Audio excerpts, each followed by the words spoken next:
friends, this is Shraddha Srivastava. Welcome to our YouTube channel Smart Educom. Previous 2 classes में हमने आपको बताया था NCF 2005 और कल की क्लास में हमने बताया था RTE 2009 के बारे में। अगर आपने ये मेरी वीडियोस नहीं देखी हैं तो आप आई बटन पे क्लिक करके देख सकते हैं, क्योंकि सीटेट ऑर्गेनाइज होने वाला है और ये सारे जो टॉपिक हैं हमने आपको बताया था कि सीटेट में ज़रूर आएंगे। उसी सीरीज़ में हम आगे बढ़ेंगे। इंपॉर्टेंट टॉपिक्स जो हम पढ़ा रहे हैं सीटेट के, उस सीरीज़ में हम आगे बढ़ेंगे और आज हम बात करेंगे CCE पैटर्न यानी कॉन्टिन्यूअस कॉम्प्रिहेंसिव इवोल्यूशन, सतत एवं व्यापक मूल्यांकन पद्धति जो अभी स्कूलों में चल रही है कि किस तरह से टाइम पे टेस्ट लेने चाहिए और किस तरह से एनुअल एग्ज़ाम होना चाहिए। ये पैटर्न क्यों लाया गया, क्या कारण था इसका, इस पर आज हम डिस्कशन करेंगे। तो चलिए शुरू करते हैं। सतत एवं व्यापक मूल्यांकन। देखिए, मूल्यांकन का अर्थ क्या होता है? मूल्यांकन का अर्थ होता है मूल्य का अंकन, यानी आपने कितना सीखा है कोई भी चीज़।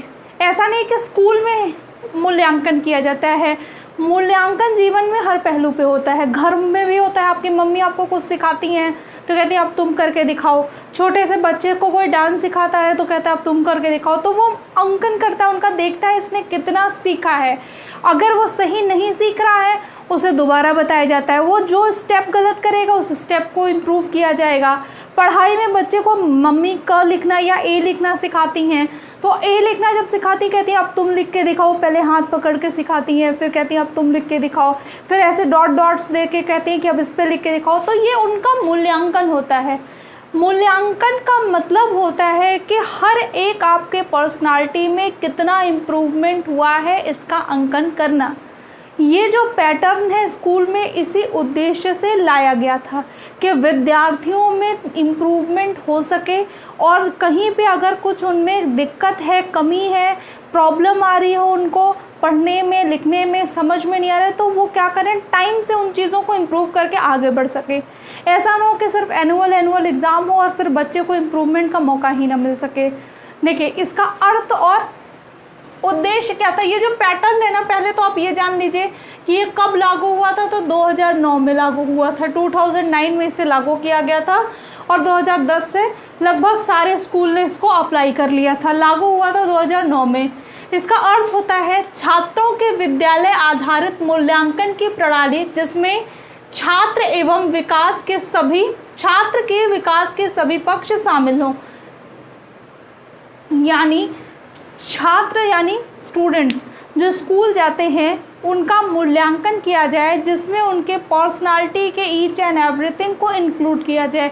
यानी उनका क्या हो, फिज़िकल इम्प्रूवमेंट भी हो, मेंटल इम्प्रूवमेंट भी हो, वोकल इम्प्रूवमेंट भी हो और स्टडीज़ भी इम्प्रूव करे। ऐसा ना हो कि कोई बच्चा कन्वर्सेशन में प्रॉब्लम करे, उसे वो स्टेज फियर हो, वो स्टेज पे खड़े होकर कोई चीज़ बोल ना पाए, तो उसके पर्सनालिटी के हर एक पार्ट्स में इम्प्रूवमेंट दिखे। अब ये होता क्यों है, इसके उद्देश्य क्या है, इसकी विशेषताएं क्या है, इसको देखते हैं।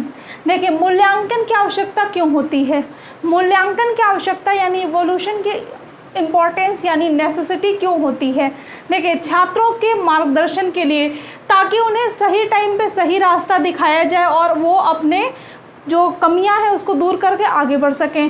पाठ्यक्रम में सुधार के लिए, यानी अगर कोई टीचर है वो अच्छा नहीं पढ़ा रही है या नहीं पढ़ा रहा है तो क्या हो, अगर किसी सब्जेक्ट में 1-2 बच्चे कम नंबर पाते हैं या फेल होते हैं तो ये माना जा सकता है कि उस बच्चे को वो सब्जेक्ट नहीं समझ में आया। लेकिन अगर किसी सब्जेक्ट में सारे बच्चे कम नंबर ला रहे हैं कंपेयर टू अदर सब्जेक्ट, तो इसका मतलब यह है कि जिस भी टीचर ने उस सब्जेक्ट को पढ़ाया है वो उसे और अच्छे से पढ़ा सकता है।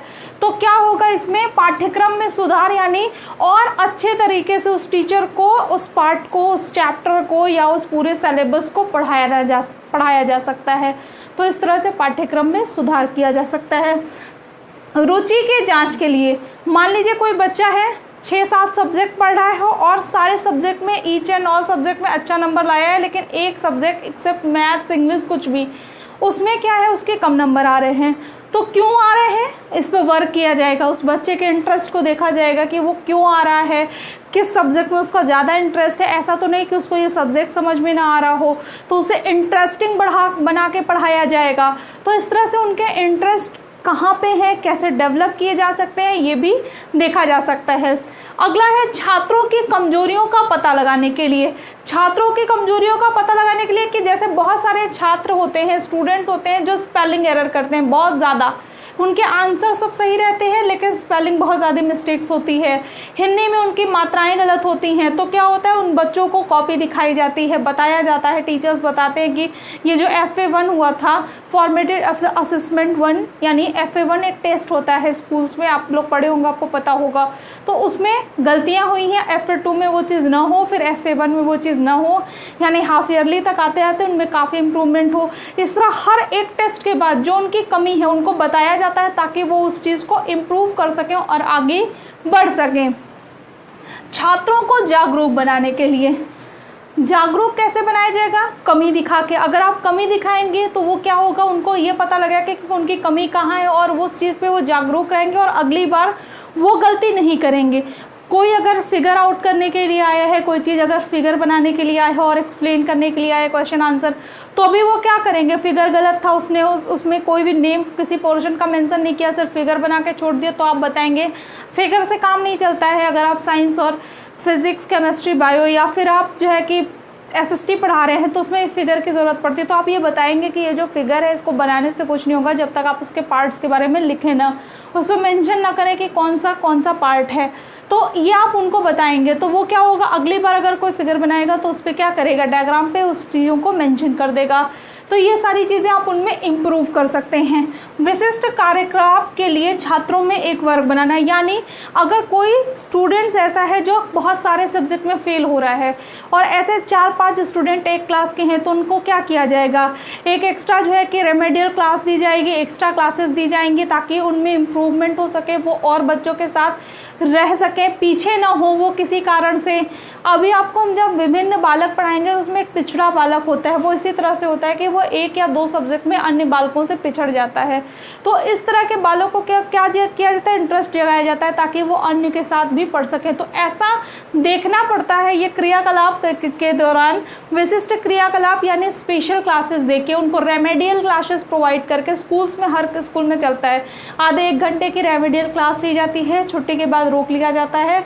उसमें देखा जाता है कि किस सब्जेक्ट में बच्चा कमज़ोर है, किस कारण से वो नहीं पढ़ा है, तो उनको वो रेमेडियल क्लास देके उनमें इम्प्रूवमेंट कराई जाती है। तो ये हमने आपको क्या बताया कि मूल्यांकन का अर्थ क्या होता है, उद्देश्य क्या है, कब लागू हुआ और उसकी आवश्यकता क्यों होती है। अब देखिए मूल्यांकन 2 होता है, एक होता है सतत मूल्यांकन और एक होता है व्यापक मूल्यांकन। सतत मूल्यांकन जो हमारे फॉर्मेटिव असेसमेंट होते हैं, टेस्ट होते हैं, उनको आप सतत मूल्यांकन में रख सकते हैं।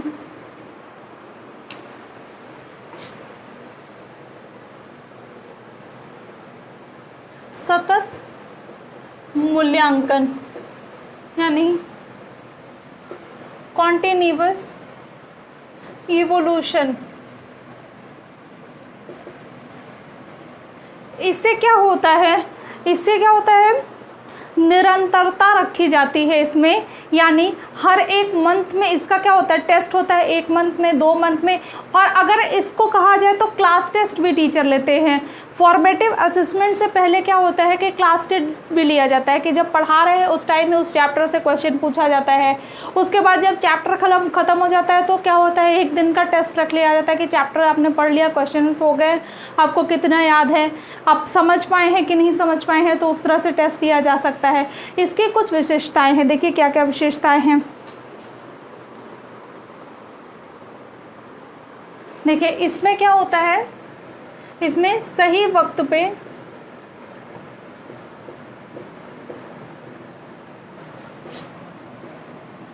अधिगम यानी लर्निंग,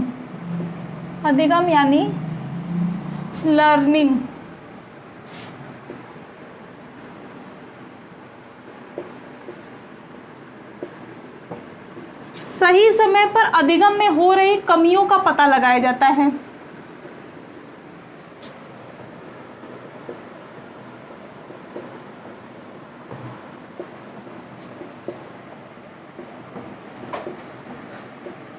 यानी अगर मान लीजिए आपने कोई एक चैप्टर पढ़ाया क्लास में और बच्चा उस चैप्टर को नहीं सीख पा रहा है, तो क्या होगा, उस कमी को आप समझ पाएंगे कि अगर एक बच्चा नहीं सीख पा रहा है तो भी, और पूरी क्लास नहीं सीख पा रही है तो भी क्या करेंगे, वो अधिगम यानी सीख क्यों नहीं पा रहे हो, कहाँ कमी आ रही है। अगर आपके पढ़ाने में कमी है तो भी आप इम्प्रूवमेंट कर सकते हैं। अगर बच्चों को समझ में नहीं आ रहा है तो आप पर्सनली उनके डेस्क पे जाके इम्प्रूवमेंट दिखा सकते हैं कि उनको पर्सनली समझा सकते हैं। पूरी क्लास को नहीं आ रहा है तो क्या कर सकते हैं, आप टाइमली उनको क्या कर सकते हैं, पूरी क्लास को दोबारा ये चैप्टर पढ़ा सकते हैं। तो इस पर क्या होता है कि अधिगम में जो कमियां आ रही हैं उसका पता लगाया जा सकता है। अगला जो इसका पॉइंट है वो है निरंतरता रखी जाती है।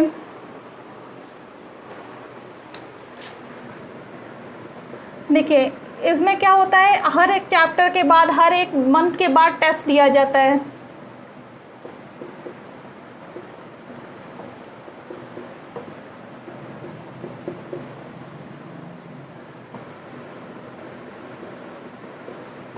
सही तकनीकी यानी टेक्निकल आपने जो है कि वो देखा होगा, मेथड्स, टीचिंग मेथड्स का इम्प्रूवमेंट किया जा सकता है, यूज़ किया जा सकता है, टीचिंग एड्स यूज़ किए जा सकते हैं अगर आपके टेक्निक में दिक्कत होगी तो।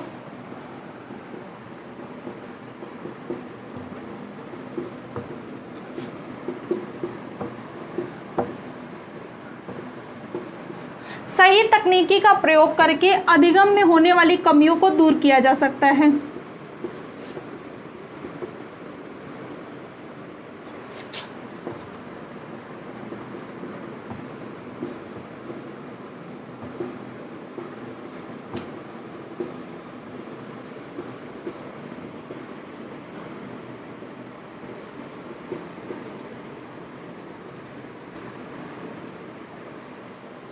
किया जा सकता है।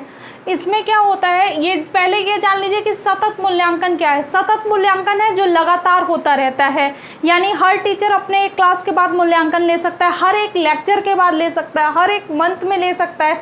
सतत यानी कॉन्टिन्यूअस हो रहा है, उसमें ब्रेक नहीं आ रहा है मूल्यांकन में। यानी आपने एक टॉपिक सिखाया, जैसे मान लीजिए आज हमने आपको मूल्यांकन पढ़ाया, कल इसका टेस्ट ले लें तो ये आप लोगों का मूल्यांकन है। हमने सिर्फ सतत मूल्यांकन पढ़ा के आपका टेस्ट ले लिया तो क्या होगा, ये आपका मूल्यांकन है। ओरली हमने पूछ लिया तो भी मूल्यांकन है। तो ये कॉन्टिन्यूअसली चलता रहता है, ब्रेक नहीं लगता है। इसके अपने बेनिफिट्स इसीलिए होते हैं। तो हमने क्या बताया कि सही समय पर अधिगम में हो रही कमियों का पता लगाया जा सकता है, और जो कमी आ रही है उसमें सही तकनीकी का प्रयोग करके अधिगम में हो रही कमियों को दूर किया जा सकता है।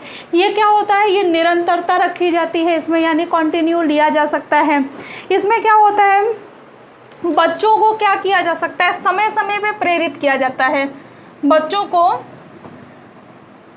समय समय पे प्रेरित यानी मोटिवेट किया जाता है।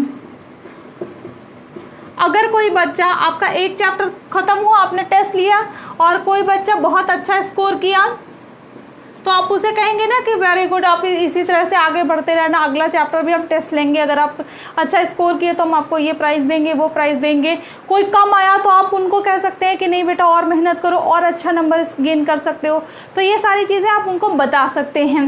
तो ये था सतत मूल्यांकन की कुछ विशेषताएँ। अब इसके बाद बात करते हैं हम व्यापक मूल्यांकन की।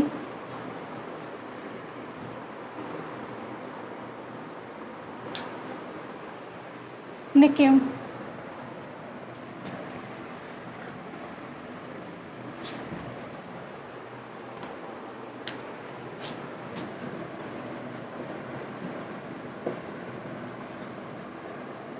व्यापक मूल्यांकन यानी कॉम्प्रिहेंसिव इवोल्यूशन, मार्कर चेंज करें। देखिए इसमें क्या होता है, छात्रों में शैक्षिक एवं सहशैक्षिक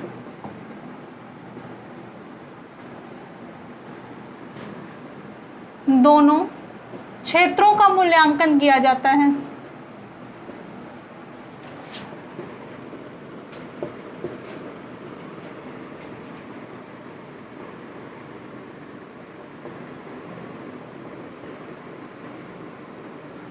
देखिए होता क्या है, मान लीजिए आपने जो है कि एनुअल एग्ज़ाम दिया या हाफ ईयरली दिया, तो उसमें क्या होता है, आपका एकेडमिक भी होता है, आपके प्रैक्टिकल्स भी लिए जाते हैं, अगर आप किसी एक्टिविटी में पार्टिसिपेट करते हैं उसका भी एग्ज़ाम होता है। तो शैक्षणिक और शैक्षणिक मतलब शिक्षा में जिनका उपयोग किया जाता है, दोनों का मूल्यांकन किया जाता है। और इसकी क्या विशेषताएं हैं, ये बालक के आंतरिक और बाह्य दोनों पक्षों पे होता है।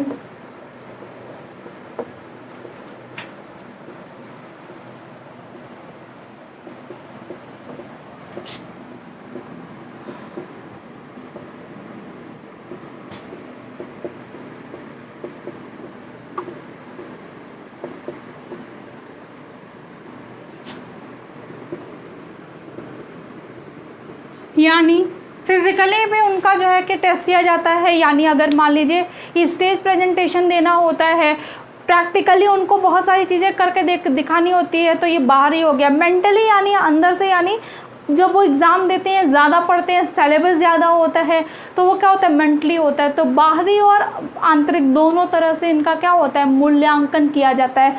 इसके अलावा क्या है, अधिक मान्य होता है, अनुशासन बना रहता है। देखिए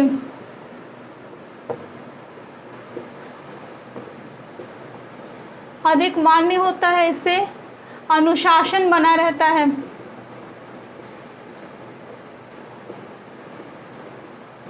प्रेरित करता है, ये सारी इसकी क्या है, विशेषताएं। प्रेरित तो वो भी करता है, ये भी करता है। ये ज़्यादा प्रेरित करता है कि अगर आप पूरे साल में ज़्यादा अच्छा नंबर लाएं तो आपको बाकायदा एनुअल फंक्शन के तहत ट्रॉफी वॉफी मिलती है। वो क्या होता है, क्लास में अगर टीचर ने लिया तो उसमें दिया, तो ये इस लेवल पे प्रेरित करता है। प्रेरित हर मूल्यांकन करता है।